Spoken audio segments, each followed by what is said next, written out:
ఒక మనిషి సపోర్ట్ ఉంటేనే కానీ ఒక 4 అడుగులు కూడా ముందుకు వెళ్ళలేని బాలలత మేడం ఎంతో మందికి స్ఫూర్తిదాయకం. నేనైతే మేడంని చాలా ఇన్స్పిరేషన్‌గా తీసుకుంటాను.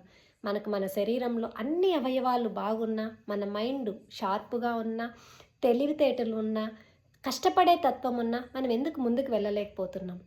ఒక మనిషి సపోర్ట్ ఉంటే గానీ ముందుకు నడవలేని మనిషి ఈరోజు దేశంలోనే అత్యంత ప్రతిష్టాత్మకమైన యూపీఎస్సీ సర్వీస్ నిర్వహించే సివిల్ సర్వీసెస్లో 2 సార్లు సివిల్ సర్వీసెస్ సాధించిన బాలలత మేడం గారు చేయగలిగిన గొప్ప పని మనం ఎందుకు చేయలేము? అంటే అందరినీ సివిల్ సర్వీసెస్ సాధించమని కాదండి.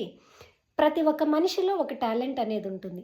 మనం చేయగలిగిన రంగం ఏదైనా సరే ఒక్కటి ఎంచుకొని మనం ఎందుకు ముందుకెళ్ళలేం? మనం ఎందుకు సక్సెస్ అవ్వలేము? దాన్ని ఎందుకు మీరు ఐడెంటిఫై చేయలేకపోతున్నారు? మేడంని నేను చాలా ఇన్స్పిరేషన్‌గా తీసుకుంటున్నాను. మనకు, మన పిల్లలకి కూడా చాలా ఇన్స్పిరేషన్. సో, మనలో ఉన్న టాలెంట్‌ని గుర్తించాలి. మనం ముందుకు వెళ్ళాలి. అప్పుడే మనకు సక్సెస్ వస్తుంది.